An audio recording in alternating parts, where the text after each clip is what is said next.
Welcome to the Digital Forester Podcast, where we talk to foresters about how they are using digital technologies in their day-to-day forestry work. Hey, everybody. Welcome to the Digital Forester Podcast. Today, I'm joined by Jens from HD LogSystems, and I'm going to ask Jens to fill in the blanks on the rest of his name, because no matter how much I tried, I don't think I'll ever get close. So Jens, my friend, why don't you introduce yourself? Thank you, Kevin. I will. My name is Jens Fuglsang Røge, or as an English person would say, it's like Roji.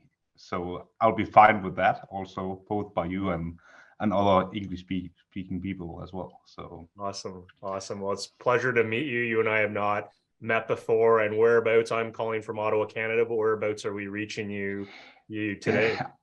I'm actually sitting in the middle of Denmark, or in the darkest part of Denmark, as some people say. We have our main office in Viborg, which is one of the oldest cities in Denmark. So in the middle of the country. Very cool. So over here right now it's evening, so a little bit late working hours. Yes, for sure. I appreciate you joining me on this, staying late. So I always like to ask folks who join the podcast to maybe describe their background. I looked at your profile at LinkedIn. You know, at one point I think I saw you were even doing some gaming or game things, and so I'm really curious to know how you got into where you are, because I believe you're the business manager now at LogSystems, but a broad career that, as far as I can tell, didn't start in forestry, but maybe share with our listeners your journey to how you got started and how you got to where you are today. Yeah, I definitely will. Yeah, it actually has been quite diverse, you can say. I'm started actually as a carpenter, so that was actually my profession for some years. And after that, I joined the military and decided on carpentering wasn't really the future for me. So I took a little bit more school and got into the university for forestry in Denmark. So 4 years of training to be a forester in Denmark, and that's like a profession bachelor degree in Denmark. One of the years in Sweden learning about a little bit bigger forestry than we have it in Denmark. After that, I've worked 3 years as a wood purchaser, basically in Denmark, but also in Sweden and the northern part of Germany, mostly for export of logs to China as the main area, but for the whole of Asia. So it's it has actually been a quite long travel, and I do think that what got me into forestry was basically just managing nature at some point. And yeah, I ended up in a little bit more commercial part of forestry, you can say, with the trading.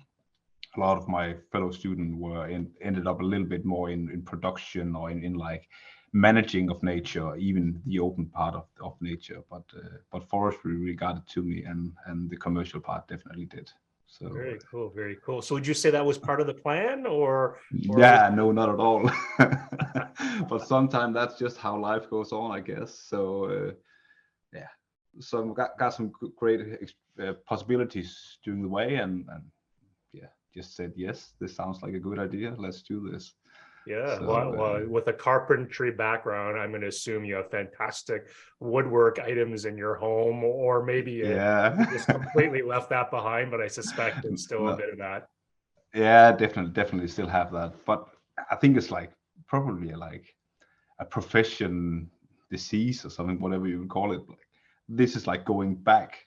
I started building with the final product from forestry, and now I'm heading back to how to really make the final product there. So I think it's my own little travel in wood industry in that way. So yeah, for sure. Quite interesting. Yeah. Yeah, definitely. So maybe introduce us to your company. I know you've been traveling a lot, and we'll talk about that, and maybe why you've been traveling a lot.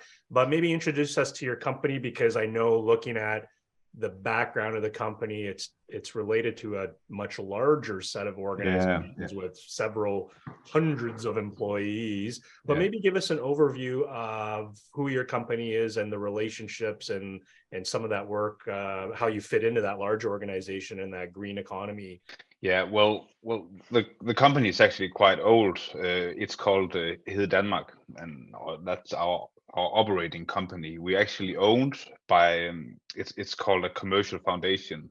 So it's called HedeSelskabet.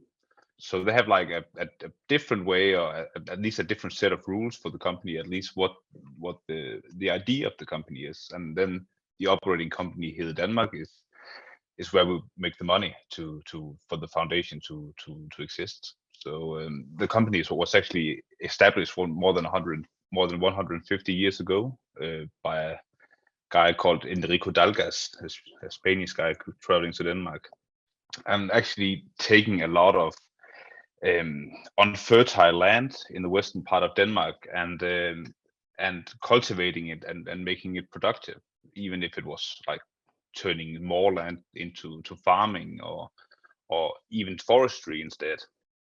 So that's like our main owner, or at least HedeSelskabet is our owner of the foundation, and then our operating company HedeDanmark is where our business is located, and that's really where we get those letters as well. The HD, that is HedeDanmark, that part of it. So in our forestry division, we have like several different business units. HD seed, they of course find seeds for different species around Europe and to plant in Denmark or in Germany.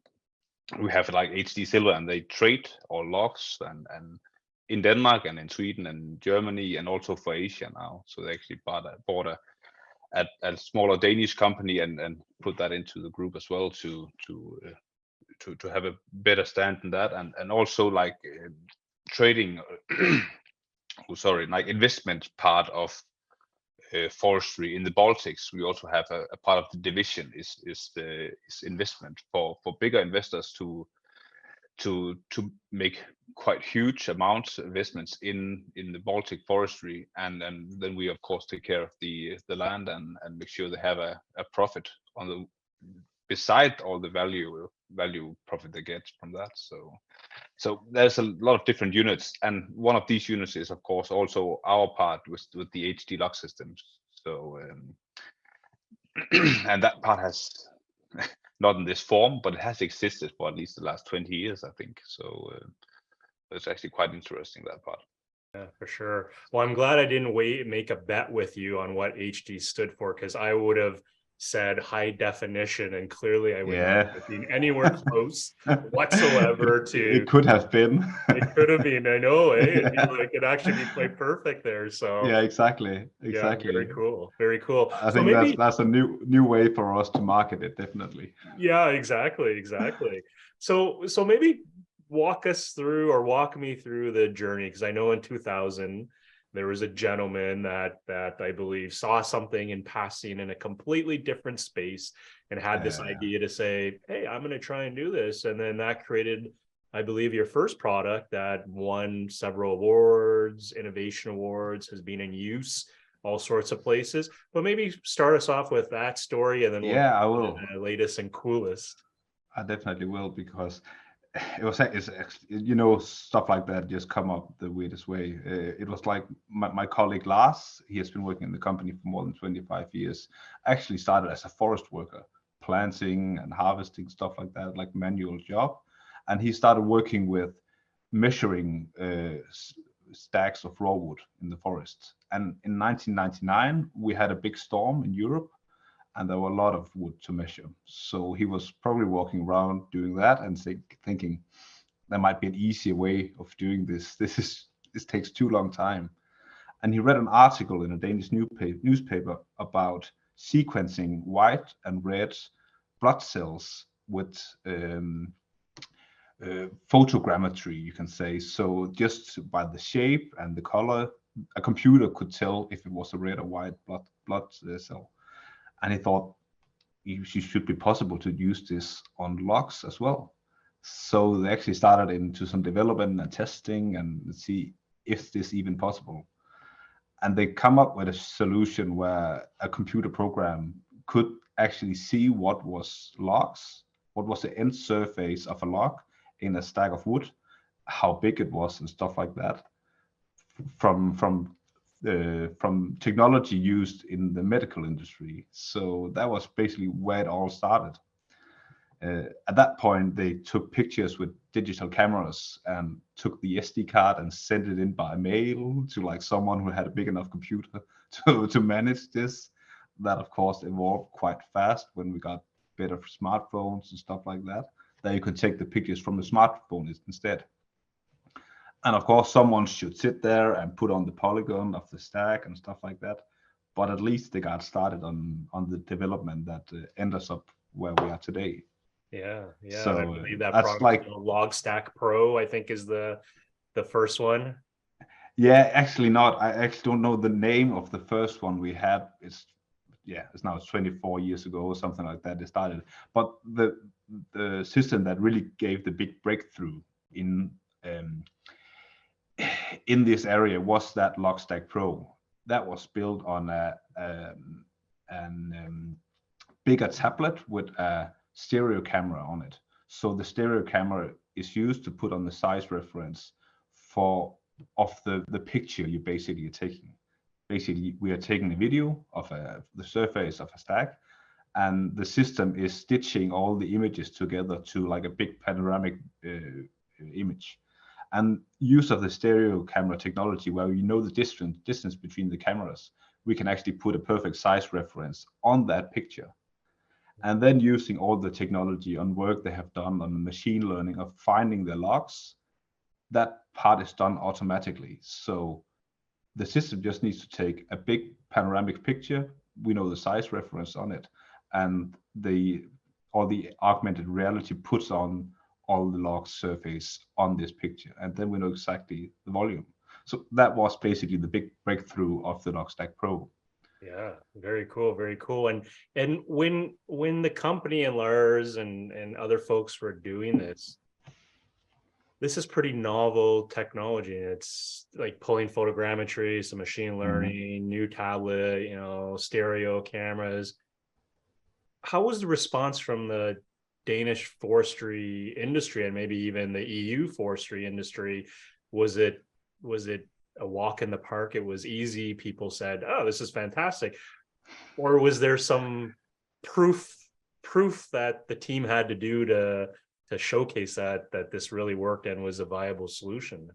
Yeah, you're hitting a soft point there, because like I wouldn't call forestry like we're not like not cooperating, but we are probably a little bit conservative on new technology in forestry. So I didn't think that all the people they told about it in the beginning, they were having their arms above their head cheering. I think it took a lot of they really have to like convince all the new users that this was actually a good system. What they did was actually it takes a little bit of a background story. When you have to trade logs in Germany, you have to actually measure all the logs with a certified system. There were only one other system at the market doing certified measurement with photogrammetry. So they actually got the LogStackPRO certified. At that point, no one could say that it's not measuring right, because it was certified by the meteorological office in Germany. So people do start to get convinced that this is actually working quite all right. So that was a big step of learning people that this technology works, it's faster, all the documentation is better for you. It's better for you, it's better for the purchaser of the wood. So it do takes quite some time to learn people that this technology is usable in forestry. So For sure, that was a very diplomatically correct way of describing the thank forest you. industry. Very well done. And so maybe for some of our listeners that may not be as familiar with forestry, I know on the website there's this great video showing LogStackPRO compared to how it used to be done.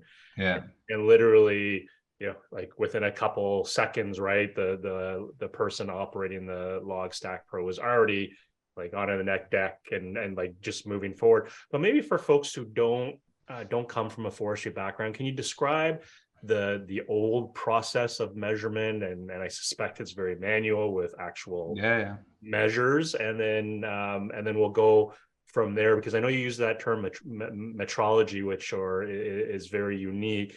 But maybe start off with, how was it done before, and given your story with Lars, I'm curious to, well, I'll get to that. I'm curious to know what he's doing now, but maybe for our listeners, for context, what was the old school way of doing it? Yeah, you can call it the old school, but it's actually still applied in a lot of places in the world. But basically, if you have a log stack, that we would say in Europe, or a deck of logs, as you probably call it in the US, you would divide it into sequences, or what can you say?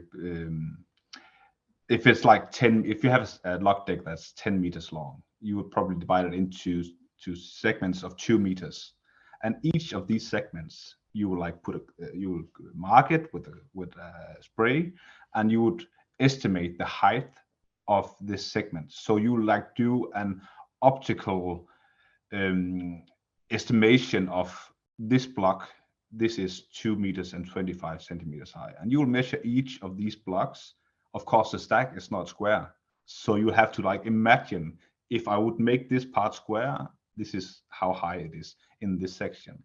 So you will measure all sections of a stack on front side and on the back side. And then in Denmark, that's probably the easiest example to tell. We are using like a Swedish conversion method, where we, of course, when we measure it like that, we get the gross volume. We want to get the net volume of how many cubic meters of logs we have in that deck. So we have a conversion system where we decide on, depending on the species and the length of the species and the diameter of the species. So we basically measure each diameter. We measure 100 diameters in a stack, and we get an average diameter. And that gives the system some points. So we could, for Norway spruce, you will like start up at 71. That's like 0.71%. And then depending on the length and how the stacking is done, and how much debris there will be in the stack, you'll get different point, plus or minus. And then you'll end up at some point like 0.69. So 69% of the gross volume of that stack is wood, and that's how it's traded. And I would say the vast majority of volume in Denmark are still traded like this. I think the vast majority in Europe are still traded like this. Of course, bigger countries like Sweden, where we learned the rules, they have actually converted to a system where they measure on lorries most of the volume at the mill. We are not really there yet, because the Danish forestry industry is really not as big as the Swedish. We are like 1% of the size maybe. So there's really no reason to evolve in that way. So that was also why the system got made for the Danish. So it is a very manual way of doing it. And of course, it takes a lot of time, and there's a big risk of making mistakes. And the biggest risk really of the mistakes is like everyone, when you have done it for a lot of years, you will of course use the conversion factor, but you are basically biased. You see a stack, you see a deck, and you know where you're going to land it. I know this one will be 0.69, and you don't even have to argue. You just land it there because you just know, and these guys are very good. They have done it for many years. The difference from that to our system is like objective. It just measures what it sees. You have to see, is what I'm seeing on the picture, is that right? Good. This is the percentage of log instead. So that it's a big difference, you can say, but the results will, in basic terms, be the same. So yeah. Well, thanks for providing that description. As you were, telling that story, I was even getting tired without even thinking about doing the work, all the manual measurements, the accidental decimal in the wrong spot, and what exactly could go wrong. But it also made me laugh because the foresters have subject matter expertise, and sometimes as we're bringing new technology, it's Jens, it doesn't matter. I know. It's like, I've been doing this forever, and Yeah, and they right, like have. your stuff isn't that good. It can't be me, right? No, We've heard it all exactly. before. So Yeah, yeah, so very cool. And so with LogStackPRO, it's been available for a while. And I think yeah. you've hinted, it's been used in Denmark. Where else has it been used? And was there a domino effect that once you started getting a bit of traction, that certification in Germany, then it was smooth sailings after that? Yeah, we have our main market in actually not in Denmark but in Germany where the certification rules are provided. So that was really our entry to selling the system in other places that in our own company, you can say, or using it in other companies. The production of units ourselves and buying in the cameras and having like a 3D model for putting in the cameras and all that work takes a lot of time. So a couple of years ago, our developer, he was saying like, Apple is using they have like this new LiDAR stuff in their camera equipment. We should make a new system basically on the same, but using the LiDAR scanner in the Apple for establishing the size reference for this. And it took probably some convincing, but when they finally decided to do this, we developed a system. It's basically it's the same. The technology behind all the machine learning is the same, but instead of we have to produce system ourselves, which take a lot of time and had a lot of lead time on delivering it, we now have the same system for Apple's Pro devices. So the last 3 generation of Apple Pro device, you have the built-in LiDAR sensor, and it does the same job. It actually is better than the old system because the resolution on the camera is even better, and it's the microchip they put in these new system. It's just insane. They are so fast. Yeah. So So that's actually where we are with the development right now. That's our newest product we just put on market a couple of months ago. yeah, so that's the LogStack LiDAR. So this develop Exactly. so before we jump there, I'm just curious. So you said this developer came up and said, the iPad Pros have the LiDAR system in it. The previous version, like how big is the development team? Like is it hundreds of developers who made LogStackPRO? No. It's a very small team. Basically, of course, the group was bigger when a lot of work was doing because we hired in some people to do it. But it was basically Lars, my colleague, and then our vision guy doing that, all this cool stuff that we have no idea about. Yeah. It was them working on this. And of course, the group was bigger because it was like a big investment for the company. But all that faded out to us being only us back again, just selling the system. So Yeah. I guess at that point there were like 4 or 5 guys working on this, Yeah. and of course a lot of testing, and we had a lot of um, we call it machine learning, but basically we have had like people looking at all the images, placing the circles a little bit better. The system gave a guess. We placed the circles a little bit better, and all this learning how to put these circles on each log surface is what makes the system unique, really. So it has taken a lot of hours learning the system how to place these circles exact. Right. That development will often be forgotten because it is behind all the other things, but Yes. it's an important part of the whole development of the system. Yeah. So it almost sounds like the software side, you need it, but maybe what I'm hearing is that reinforced learning with your machine learning, feeding it back, Yeah, corrections yeah, is where there's a lot of secret sauce or magic that you. exactly. That's really where the magic is happening. Yeah, very cool, very cool. So going from the to the LiDAR, I'm dying to know. Lars was the original guy, the photo, the stereo side. Was this yeah, let's do it, or was there even maybe a bit of time goes by and did Lars become the guy going, well, why do we need to do it? And I'm just curious, Yeah, how did he react to the proposal from this developer? yeah, but basically, they just got the new system, LogStack Pro. It was like top of the line. We were the only one in Europe having a tablet certified by the German Meteorological Office. That was a big step, even that. So when the developer said, "I think we should just forget about all that and we'll make a new one for iPad. They were like, probably not a good idea because now we just invested a lot of money. Yeah. So I think it was a big step for them. This was all before I started in the company. So it was a big step for them deciding, okay, we'll do it. But when they finished it, they were like, why did we even want to make the LogStackPRO? This is so much better. Yeah. Yeah. Because the possibility of using the system worldwide is much bigger than a system where we have to build it ourselves. Of course, this would never have happened without making the LogStackPRO. That was for certain. We couldn't have gotten to the LogStackLIDAR without the LogStackPRO. Yeah. But still, yeah. Yeah. Well, it definitely sounds like, that whole machine learning model, LogStackPRO contributor, evolved it to a point that made the next evolution that much more easier. So maybe talk us through the LogStack LiDAR, because I'm sure a lot of our listeners are saying, like let's get to the meat. It's like anyone who says LiDAR gets all excited, and then of course everyone's pumped about that. So you mentioned it runs on an iPad Pro. They have the LiDAR sensor. I have one just to my left right now. I downloaded software myself. Looks like beautiful software. I haven't run the demo yet. I'm gonna go do that later today with the kids and have some fun with them.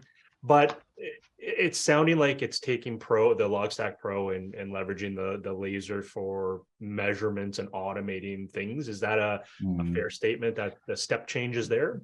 Well, I think actually Lars thought it was quite interesting, even though they just spent like 2 years developing the other system.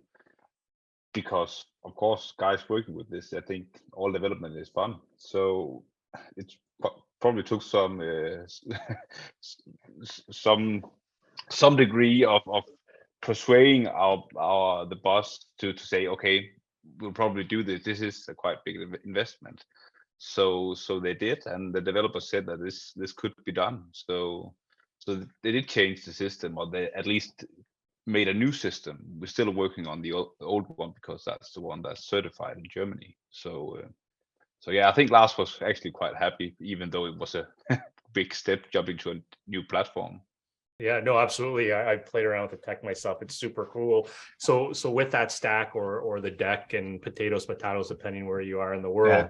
So really we're pulling out, we're counting the logs, we're getting the diameters of the logs. What else are we getting? Is it doing some species, or is that coded in? Species we're not working with. It doesn't really have the information to do it. It will take a lot of work to machine learn species. It's not really relevant for us because in Denmark we put one species in one stack. We normally don't mix it, but even if we do, the user have the possibility to say, okay, it's 50% this and 50% this. So that's some of the tapping in. You have to do it through the form of the system. Yeah. So it basically measures, it puts on each circle on the picture that you see. So each surface of a log, it puts on a picture on a circle, and all these circles are combined with a polygon. We have made like a system to how to draw the polygon. So you can't even change the polygon yourself. It's the system telling you, here is the polygon, this is where it's placed. So we have made like our own algorithm to put on that. So none of this is interfered by people. Yeah. The biggest advantage, because there is a lot of other systems on the market, also basically most of them are based on taking one picture, moving 5 meters, taking another pictures, and you're making a big panoramic photo that way. But then you need to put in a size reference. So you have to put in one stock that's 1 meter long, or you have to mark 2 points on the stack and measure this is 14 meters. Of course, there's a way for people to make mistakes or even decide to cheat if they want to. With this system, you don't have any influence on the size. You just measure the stack. Everything you're doing is being put on the picture. So all logs that you add, if you add extras because one were missing due to the technology defining it, you can see everything that has been added. So you basically can't cheat with this. Yeah. So that is the biggest advantage of using LiDAR technology setting the size reference of these pictures. Yeah, so by the sounds of it, Jens, really the LiDAR, as you mentioned, is a size reference. It's less about recreating a three-dimensional representation of a stack or deck, as opposed to making sure that your delineation of the circles are better, the measurements are more precise. And I think also from the website, what I thought was unique is you're going both ways in the deck, and you can somehow correlate the front and the back together to ensure that the integrity. Is that right? Well, as you said, you can measure the front and the back side of the stack, and for the LogStackPRO, that's really the big advantage of it, because it is the only system in the German market, at least, that's certified that you can actually carry to the backside. The other system is placed on a car, so it actually is the only system that certified can measure the backside of the stack. And it's really an important part of the development of this, because we know because we've made a lot of tests on this, and when the logs gets over a specific length, you need to measure the backside, otherwise the result will not be good enough. So it is actually quite important to remember to have this backside measurements of the stacks.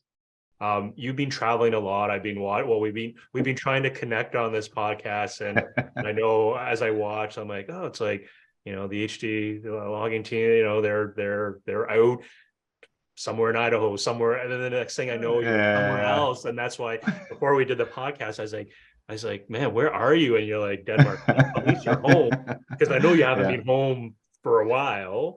Maybe share with the listeners what the feedback from the forestry industry in Europe and I believe North America, you've been out over here. What's been the response so far from people with boots on the ground? Well, of course, we've met some people saying, is this something for us? We would do that anywhere. We would meet them. But honestly, I can say everyone just loved this technology. When we show it to people, when we let them measure a stack themselves, you often see like kids when they get a new game or something, they're just smiling.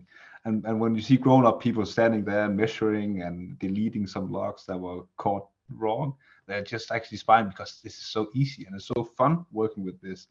Because why ever use a measuring tape when you can just walk by a stack and film it like that? So the whole interface of it is actually quite good. Also, we don't have to be we can honestly say that it's actually quite good, but it's easy for people to use, and when they see the result that is right, it was the same result that they measured the stack 5 minutes earlier, everyone gets convinced that okay, this is the future in technology. We have to do measurements like this. It's just easier and it's transparent for everyone. So I'll say, no matter where I've been traveling, from the eastern part of Latvia and Lithuania all the way to the western part of the US, people are like nodding when we are discussing the technology and saying, okay, this is the future for at least this problem or this work in forestry of measuring stacks. This is the future technology. Yeah, and I suspect then the comments come of Jens, it's like, can I do a free pilot or some type of thing where you're like, it works, people, we just showed you, and it. And that's part of the role. So maybe for our listeners thinking about the software, is there a price point that you can share, or is the answer it depends? Because I know there's also a cloud, there's a back end piece that I'd like to talk about, but just for our listeners, in terms of order of magnitude, is there a sense of price that you're able to share with the listeners? Well, yeah, basically I could share it, but it would only make sense for the market, really. So the price for systems should be compared to whatever market we are operating in, and we can honestly just say for the European market, it's quite cheap, I would say. The system is made, it's working as is, so there's really no need of putting a lot of big investments into whatever we got right now. So if you will compare to what you save on it, we should probably charge 10 times the price on it, but it has to have like a low entry level to people to want to go into the system and buy something like this. But yeah, that's one pricing, and in Europe we're doing it normally as like a cubic meter price. So it only costs you the volume you have like turnover. So if you don't measure anything, you basically don't have any price of it. So, but of course the price will probably not be the same everywhere around the world, and will probably not even be the same type of price set. You can say we might even do like per measurement or per loose cubic meter or something else. So it's difficult to say like the real price, but I can only say people just give us a call, and I think they will find it interesting. That's all I can say. Yeah, it's a great business model because again, on based on the cubic meter, right? It's usage based or and it's also easier decision making for the customers, because the step in is not that steep. Like you can test it. It's not that expensive for you. You have to pay like €1,000, €1,500, or $2,000 or something. Then you're in. Then you can measure some certain volume. And if it doesn't live up to what you expected, you can just stop measuring, and then you're back out. So, and the good thing about technology like this is that if a customer in southern France or in Italy or in Lithuania somewhere decided to test it, it's no longer than a phone call away, and they went going down to the hardware store, picking up an iPad for less than $1,000, and they're on with it. They're out there measuring. Yeah, for sure, 100%. And the mills speak in cubic meters, so they can relate to that cost there. So no, it makes sense. It's a beautiful model there. What can you tell us about the back end? Because I know it's collecting, and I think when I was doing my research, there's some cloud magic happening for our techie digital foresters. What can you share about the stack or technologies? Yeah, we're based all is working on like an Asia database that we have our own. We've developed our own for this system. What it was actually developed for the LogStackPRO. We can use it as the same way in the LogStackLIDAR. This backend is where we make all the planning done. So if a forwarder, he has forward out a stack of wood and he's finished, he can just pick up his phone, take a picture of it, and add in the details about it, the stack number, what species, how many underlay he put in, and all that. And when he upload that, the guy doing the measurement with the iPad, he will get the notification on it and see, oh, there's a new stack I can measure. Yeah. And when the area is done, he will, okay, now we have 10 unmeasured stacks in this area, and I'll go out there. And then he will see that all that is being transferred from a random mobile device to our backend and down to that unit used for measurement. Yeah. And when all the measurements are done, everything is of course uploaded to the backend again. Very cool. From there, the user can access the information, what measurement reports, and get the statistics and how much they measured and all of that. And of course, everything can be securely, you can say, divided into their own system. If they have like ERP system or something like that, where they use for selling the wood, we have like a API connection. So that's the good thing about data like this, that you can send it anywhere. Yeah. So we're not in this to be like the leading in logistic programs and all of that. We just want to make a good SharePoint where everyone can access their own data and put it into their own system. Yeah. Because we see in forestry that there's like hundreds of different companies making logistic systems and stuff like that. And we don't want to compete in that. We just want to make a good measurement system. Yeah, well, that's great. Focus. It's almost exactly 101 in entrepreneurship and business. So thanks for sharing that openly, more about the technology and what it's doing. It sounds amazing. It's a beautiful application. As I said, from first download on my iPad Pro, beautiful UI, and I'm sure the UX is going to be amazing. And I always like to have my kids test it first, because if the kid can figure it out, it's like a forester is going to get it as well. I'm exactly poked or shot by foresters listening, or they're all giggling, laughing. It's got to be easy.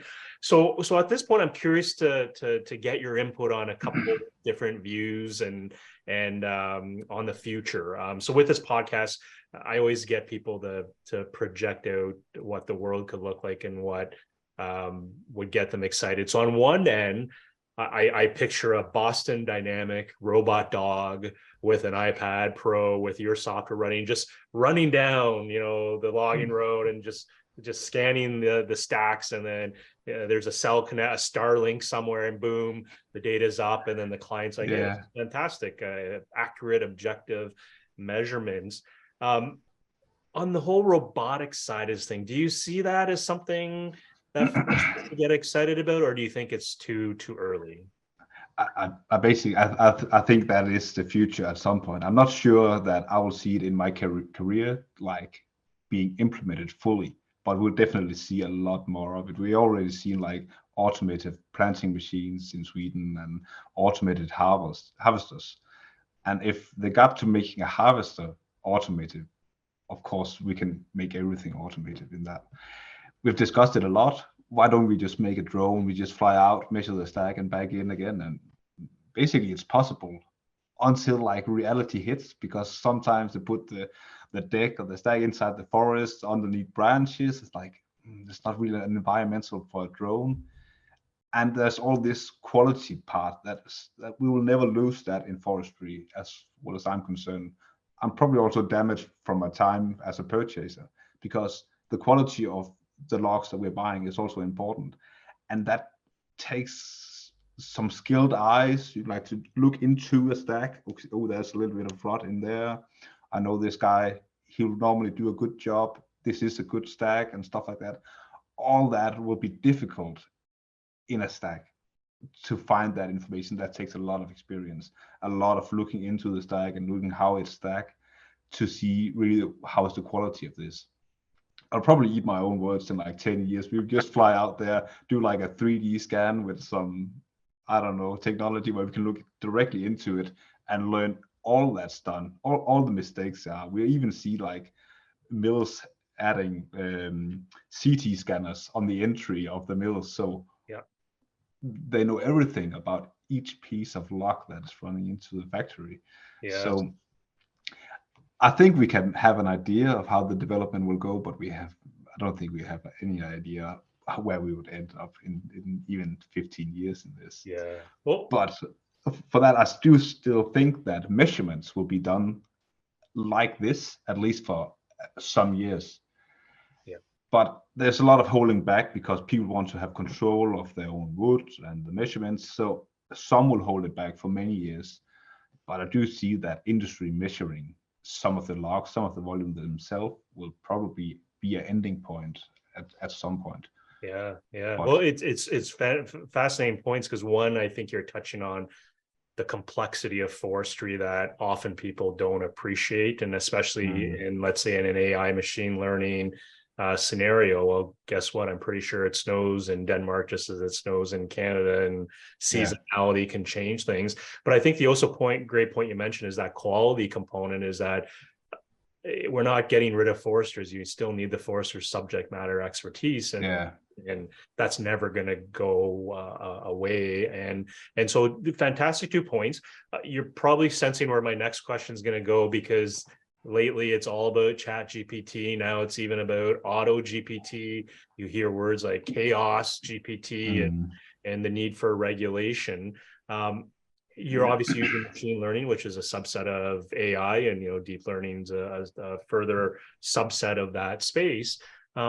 What do you guys see? Like, or maybe is this a question for your crazy skilled developer with crazy ideas? But what do you guys talk about inside? Because you were doing machine learning from obviously several years, and now it's kind of like I call it craziness, to be honest with you.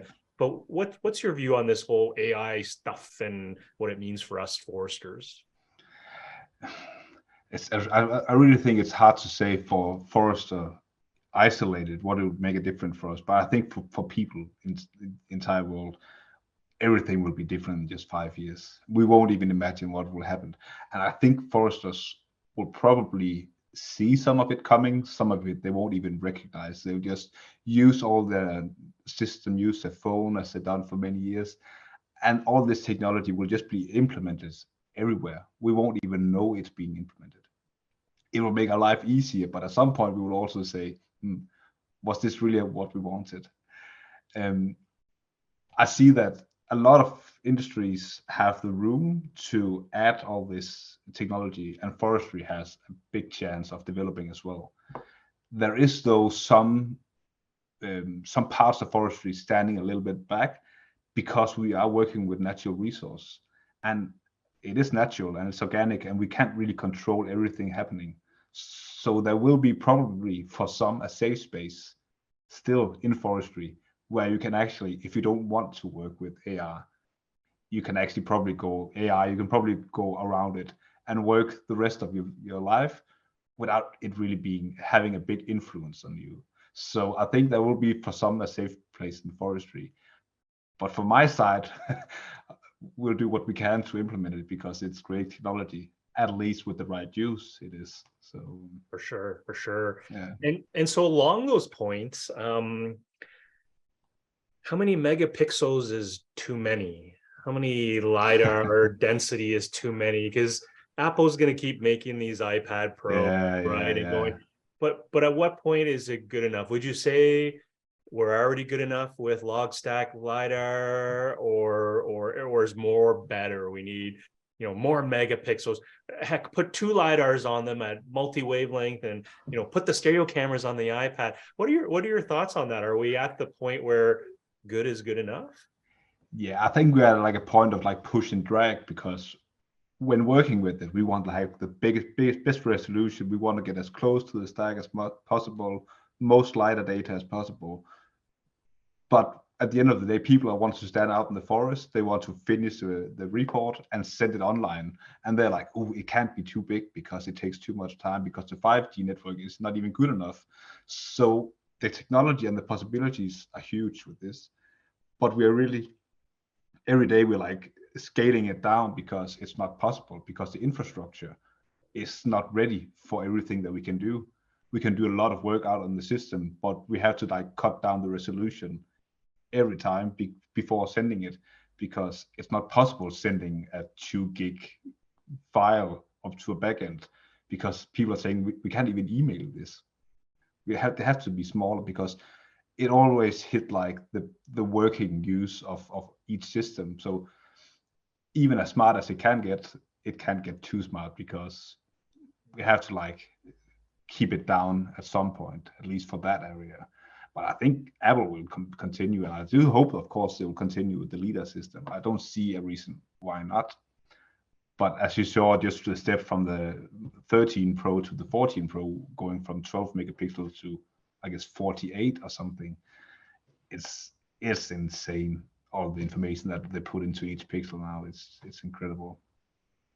For sure. So let's say Android rolls out a tablet with a LiDAR or LiDAR sensor. I don't know if they are. I'm in the Apple ecosystem. They suck me in. Kids started watching movies and buying all sorts of stuff, so I'm stuck in that ecosystem. Yeah, exactly. Yeah. But what if Android releases something where you're going to support it, or it's simply a matter of who's got the right components in the tablet? Yeah, basically, I can say, if the amplitude of it will be big enough, yes, of course. If there will be enough units with the good enough hardware in it, we will of course support it. But right now, the only one we see delivering a system that's good enough is Apple. They actually didn't make the hardware themselves. They bought it from an Android delivering system, but that's how it is. But at least they got the best hardware. So until we see that development into the Android system, where they like continuously are making good enough system, we'll probably stay in Apple's ecosystem on this.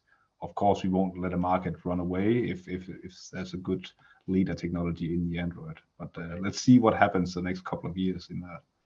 For sure. Well, it's something to be said about Apple's chipsets. They're incredibly high performing. Incredible. Yeah. Not good use of power as well, but that's a whole different engineering conversation. So the last question I'm going to ask you in terms of looking forward, I'm going to stretch your mindset maybe, or ask you to stretch your mindset. Take me out 20 years. What do you think the world of forestry looks like then? Or are there any certain technologies that you're kind of watching, or you've joked around internally with Lars and the developer and stuff? Is there something that that gets you excited, really excited about the future? I think it'll depend a lot of where in the world you are, of course, but I do think we will see, at least in some areas, a bigger dividing of the use of land. Is it for ecosystems and biodiversity mainly, or will it be for production? I think we will see a bigger split in that, and the land used for production is often a little bit more flat, a little bit more.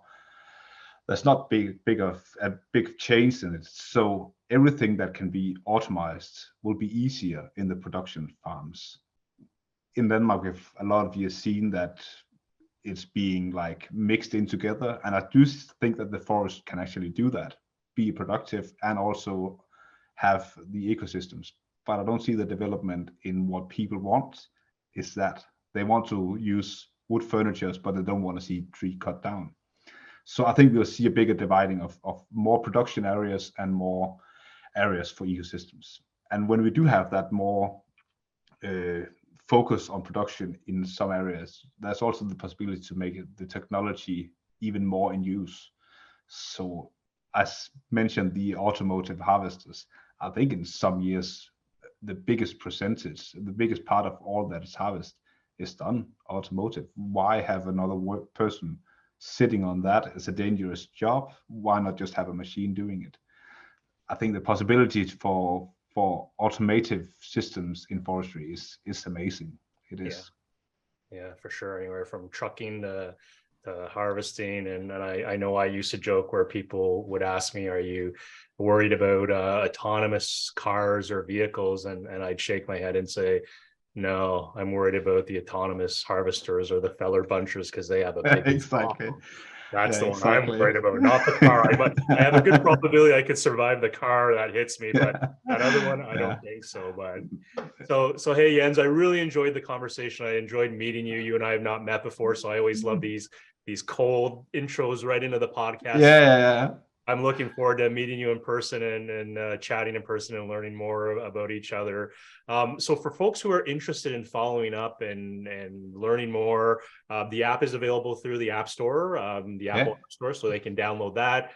There's some account creation stuff that I know you have to do, and there's a demo mode, exactly, all that. But for folks who might want to say, "Hey, I'm ready to buy, I'm ready to place my order, I got X number of cubic meters, let's go," what's the best way for them to get a hold of you? Basically, I always find our webpage, because that's where we have all the information, both for me and for the sales guys, wherever it will be relevant for them. So HedeLogSystems.com, that will probably be the easiest way to find us.